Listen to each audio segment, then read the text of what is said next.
मी जान्हवी विलास शिरोळे, भारतीय महाविद्यालय Amravati BCom second इयरची विद्यार्थिनी। आज या ठिकाणी सार्वजनिक शिवजयंती समिती अमरावती यांच्याद्वारे आज विविध वक्तृत्व स्पर्धेचे आयोजन करण्यात आले आहे। या वक्तृत्व स्पर्धेच्या माध्यमातून आपल्याला आपले ठामपणे विचार मांडण्यासाठी एक व्यासपीठ तयार करून दिले आहे। या सुवर्ण संधीचं सोनं करण्याकरता मी आपल्यापुढे सर्व मान्यवर आणि सर्व श्रोतांजनांसमोर आपल्या वाढत जाणारी धार्मिक कट्टरता आणि देशाचे भविष्य यावर बोलणार आहे। प्रतिपंचचंद्र लेखेव वर्धिष्णुर विश्ववंदिता शहासूनो शिवशैषा मुद्रा भद्राय राजते। या राजांच्या राजमुद्रेला मी वंदन करते आणि माझ्या छोटेखानी भाषणाला सुरुवात करते। जहाँ डाल डाल पे सोने की चिड़िया करती है बसेरा, वो भारत देश है मेरा, वो भारत देश है मेरा। जहाँ सत्य अहिंसा और धर्म का पग पग लगता डेरा, वो भारत देश है मेरा, वो भारत देश है मेरा। आपला भारत देश, ज्या भारत देशात एके वेळी सोन्याचा धूर निघत होता, तोच भारत देश ज्याला कृषी प्रधान देश म्हणून ओळखलं जातं। पण सद्यस्थिती पाहता ही आहे का? ही नाही आहे आणि ही खूप मोठी शोकांतिका करणारी गोष्ट आहे। आजची तरुण पिढी जिनं तंत्रज्ञान, विज्ञान, कला, क्रीडा अशा क्षेत्राकडे लक्ष द्यायला पाहिजे, ती काही लोकांचं सांगून धार्मिक कट्टरतेकडे वळली आहे आणि ही आपल्या देशासाठी खूप धोकादायक बाब ठरणार आहे। भारतात वाढत जाणाऱ्या धार्मिक कट्टरतेमुळे दहशतवादांचे आव्हान निर्माण झाले आहे। त्यामुळे प्रत्येक ठिकाणी अशा धार्मिक स्थळांवर विविध प्रकारच्या अपघाती घडत आहेत। त्याच मागच्या वर्षी घडलेल्या अपघातांपैकी 3 प्रकरणे त्याच्यामुळे आपला देश खूप मोठ्या प्रमाणात हादरला आहे। त्यातलं पहिलं प्रकरण म्हणजे अमरनाथ ट्रस्टला दिलेली जागा, त्यावरूनच जम्मू काश्मीरमध्ये कित्येक दिवस संचारबंदी चालू होती। त्याच एकीकडे अमरनाथ यात्रेमध्ये खूप जणांना दहशतवादी हल्ल्यात प्राण पत्करावे लागले। दुसरीकडे नैनादेवी मंदिरात घडलेली घटना, चेंगराचेंगरीमुळे 145 जणांचा मृत्यू झाला आहे।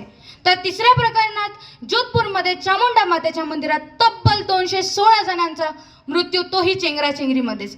आता याला दोष द्यावा कुणाला? कुणाला एकाला दोष देऊन तर चालणार नाही।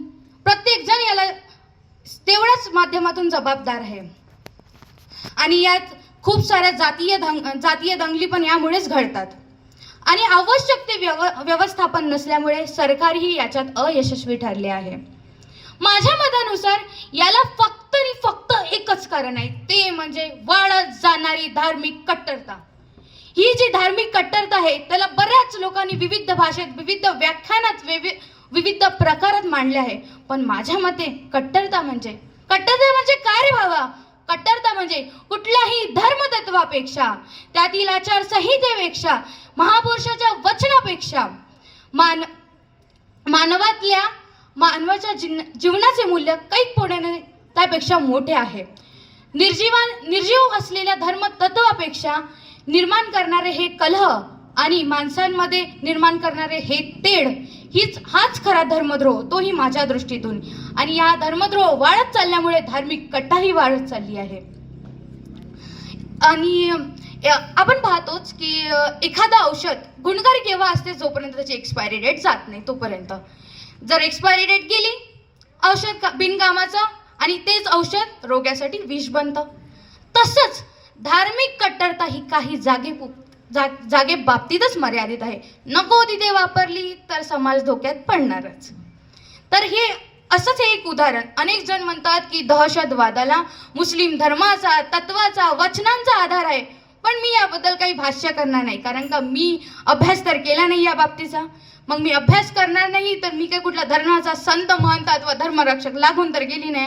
पण एक बाब नक्की सांगेल तुम्हाला, जिथे धर्म आला तिथे माणूस आपली विचारशक्ती गमावून बसतो।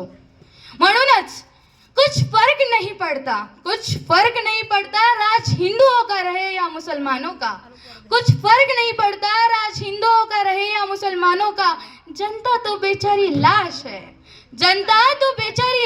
है, राज हिंदुओं का रहा तो जला दी जाएगी और राज मुस्लिमों का रहा तो दफना दी जाएगी। बस याच्याचमुळे हा धर्म हाच आहे का तुमचा धर्म? एवढा तकलाद असू शकतो का हा धर्म? याच्यावर भाष्य करताना कादंबरीकार राजन खान यांच्या कादंबरीच्या मलपृष्ठावर एक मजकूर लिहिला आहे आणि तो मजकूर माझ्या मनात अजूनपर्यंत तेवढाच भिनत आहे. तो असा की श्वासाला कुठे असतो धर्म? माणसाच्या अंगातल्या रक्ताला कुठे असतो धर्म? अन्नालाही नसतो धर्म आणि माणसाच्या मनातल्या वासनांनाही नसतो धर्म. जन्मालाही नसतो धर्म आणि मृत्यूलाही नसतो धर्म. तरी पण हे धर्म नावाचं ओझं घेऊन माणूस जीवनभर फिरत असतो. मला एवढं नाही समजत, माणसासाठी धर्म की धर्मासाठी माणूस? तुम्हीच सांगा. माणूस धर्माशिवाय जगू शकत नाही का हो?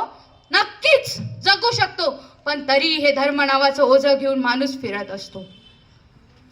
मला एवढं वाटतं की हे जग जेव्हा आपल्या मनातील भेद आणि धर्म सोडून जेव्हा जगायला लागेल ना, तेव्हाच खरं ते जगणं चालू होईल. आपला राजा शिव छत्रपती तो ना कुणा धर्मासाठी लढला ना कुणा पंथासाठी लढला. तो लढला फक्त आणि फक्त रयतेसाठी, फक्त आणि फक्त जनतेसाठी, त्यांच्या मूलभूत हक्कासाठी. आणि पण आपण त्यांचं कुठला गुण घेतोय ते दिसतच आहे आपल्याला. गुण घ्यायला पाहिजे तोच म्हणजे आपल्या धर्माचा. बरंच आता माझी वेळ झाली आहे, पण एवढं तर नक्कीच म्हणेल की शिवाजी महाराजांचा आपण आदर्श घ्यावा. त्यांनी जसं आपल्या भारत देशाला घडवलं तसं आपणही घडवूया. तरुण पिढीने त्यांचा नक्की आदर्श घडावा. मी व्यासपीठाची रजा घेत सर्वांना विनंती करते की आपण सर्वजण उभे राहून माझ्या शिवगर्जनेला साथ द्या.